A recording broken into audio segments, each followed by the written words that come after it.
Bana, tumefika hapa katika kituo cha kulelea watoto wenye uhitaji na tumekuja hapa leo kwa ajili ya jambo maalum kabisa. Langu jina ni Maskini Chumvi, nisikuwa na Sudi Mchuzini. Ukipenda unaweza ukaniita Hmo. Niko hapa kutokea Purundu TV. Tuko hapa kuhakikisha kwamba kila kitu kiko bulbul, kila kitu kiko sawa. Na bwana, alikuwa mbele yangu bwana, huyu ni mwenyekiti wa UVCCM katika kata hii ya Ikwiriri, lakini pia kuna hapa mjumbe wa baraza la mkoa UVCCM akitokea wilaya hii ya Rufiji, na lengo kubwa kabisa, jambo la leo linamhusu yeye bwana Amiri Ngonga kuja kusherekea birthday yake, siku kuu yake ya kuzaliwa. Ameamua kuja kusherekea na watoto wenye uhitaji kama unavyoona. Kitu kikubwa, ni kitu kizuri. Sasa twende tukaongea naye nini wazo lilipoanzia, na je, anajisikiaje baada ya tukio hili leo kufanikiwa. Ndugu yangu, kwanza hongera sana, siku yako ya kuzaliwa. Shukuru sana. Bana, swali kwanza la kizushi kabla hatujaenda mbele. Umetimiza miaka mingapi? Kwa sasa ninatimiza umri wa miaka 29. Bana, anatimiza miaka 29 siku ya leo. Ameupiga mwingi na shukrani sana. Kabla hujaanza kujitambulisha, shukrani za leo za birthday yako za kwanza kabisa zinakwenda kwa nani? Kwanza kabisa nimshukuru Mwenyezi Mungu. Mwenyezi Mungu ambaye ndiye amewezesha hata haya ambayo yanaendelea wakati huu. Lakini pili, nirudi shukrani kwa wazazi wangu ambao wao ndio wamefanikisha kunikuza kwenye namna hii ambayo hapa nilipofika. Lakini tatu, ziende kwa ndugu zangu wa karibu ambao wameendelea kunishika mkono, kunishauri na kuona namna gani wanaambatana na mimi. Lakini nne, na kipekee na kwa upendo, niwashukuru jamaa zangu, marafiki zangu, ndugu zangu ambao leo tumekujumuika pamoja hapa, na wale ambao walikuwa wakiniombea kutoka kwenye maeneo tofauti tofauti kufanikisha zoezi.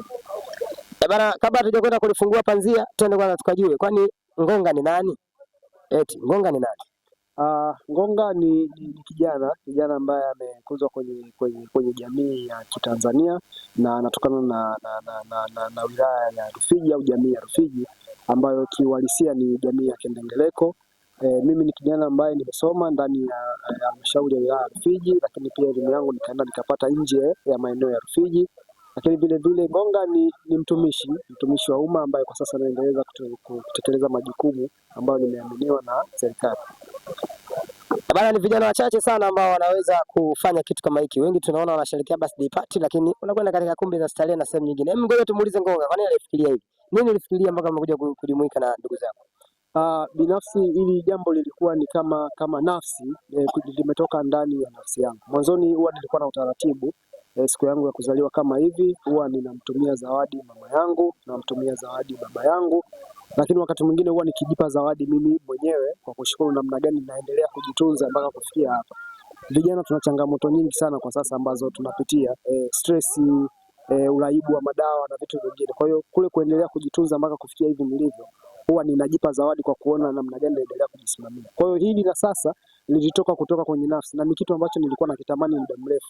Lakini nyakati za mwanzo inawezekana sababu ya uwezo au mambo yalikuwa ni mengi, nilikuwa nakosa hii nafasi. Kwa hiyo kwa sasa nafsi ilinituma kwamba kwa sasa hebu twende tukalifanya hivi, na naamini ndio wakati sahihi wa mimi kufanya hivi.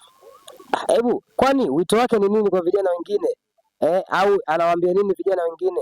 Mbona wengine tunaona kwamba siku yao kuzaliwa haichukuliwi uangalifu, au hata kama wanachukuliwa uangalifu inakuwa siku yao ya kuzaliwa, lakini inakwenda kuwa ni siku ya vilio na simanzi kwa wakati mwingine, kwa maana inakuwa ni siku ya purukushani, ni siku ya kulewa, ni siku ya nini? Kwa nini hajafanya hivyo? Na je, wanaofanya hivyo Ngonga anasemaje? Unasemaje kwa wale ambao wanasherehekea sikukuu za kuzaliwa katika makumbi ya starehe na kufanya vitu ambavyo havina msingi? Mimi kwanza binafsi kwanza siku ya kuzaliwa kwangu mimi huwa naichukulia ni kama siku ambayo huwa tunaitumia kujitathmini sisi wenyewe, kwamba mimi nimezaliwa, nimetoka wapi, nimekuwa kwa namna gani, ninafanywa nini, naelekea wapi. Kwa hiyo siku ya kuzaliwa kwangu huwa naichukulia kama sehemu ya kutathmini kile ambacho nilikuwa nakifikiria, nimetoka wapi, niko wapi na ninaelekea wapi. Kwa hiyo wakati mwingine kuna mtu mwingine anaweza kaona okay, kwa sababu ya mapito ambayo ameyapitia anahitaji ile sehemu ya kuendelea kushukuru, kwa sababu hii ni siku ya furaha ambayo mtu anafurahi kwa kuendelea kuona naendelea kuishi na kuongeza hizo nyakati za umri. Kwa hiyo kwa wale ambao wanachukua hivi, na mimi nitoe wito kwao, ni kweli ni muhimu kama ambavyo nimesema awali, kujipa zawadi, kujipongeza, kwenda kufurahi na watu wengine. Lakini pia tukumbuke kwa namna ambavyo tunashangilia kule, kuna wengine wana uhitaji kama ndugu zetu. Kwa hiyo kuna kila sababu, kuna kila tija ya kuona namna gani wakati unasherehekea wewe, basi kumbuka na wale wasiokuwa na sherehe au wasiokuwa na furaha washiriki kupitia wewe ili muweze kufurahi pamoja. Kwa hiyo wito wangu kwa vijana wenzangu ni kuona kuendelea namna gani wanaposherehekea siku hizi zao muhimu, ni kurudi kwenye jamii ambayo inawazunguka ili kuona namna gani wanachangia kusherehekea furaha yao. Bana, ni namna gani wanachangia kusherehekea furaha yao. Kwani Ngonga yeye anasemaje kwa vijana wengine? Ana wito gani kwa vijana wengine? Hebu ngoja tumsikilize. Una wito gani kwa vijana wenzako? Wito wangu mimi kwa vijana wenzangu, kwanza tuendelee kushikamana kama ambavyo vijana wenzangu mmenionyesha. Huu muda ambao tumejumuika na hapa, mlikuwa mna uwezo wa kutoka kwenda kufanya majukumu yenu ya kila siku, inawezekana kuwaingizia kipato au kufanya mambo yenye tija kuliko ile ambayo limeweka hapa. Kwa hiyo kwanza nawasihi tuendelee kushikamana kama ambavyo mmenionyesha huo moyo, na ninawashukuru sana, hususan shukrani zangu ziende kwa mwenyekiti wa UVCCM ndani ya kata ya Ikulili, lakini na katibu wake ambao wameliendeleza hili jukumu hata wakati kabla mimi sijafika mahali hapa. Kwa hiyo niwashukuru kwa moyo wao huo. Vijana tuendelee kushikamana, tuendelee kukumbuka jamii, lakini pia tuishi kwenye maadili.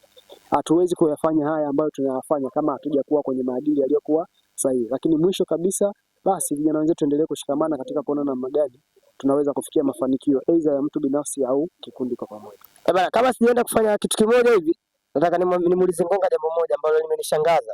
Na hili jambo nataka anijibu, na nyinyi pia muone kama ananijibu, na kama kanijibu vibaya nyinyi mtaandika katika comment chini kwamba jamaa kajibu vibaya au vipi bwana. Usisahau lakini kulike, kucomment na kushare pia. Naenda kumuuliza hili swali la kizushi. Nataka anijibu au vipi? Ananijibu. Sikilizieni sasa atakavyoruka hili swali. Wewe shemeji, mbona hatujamuona?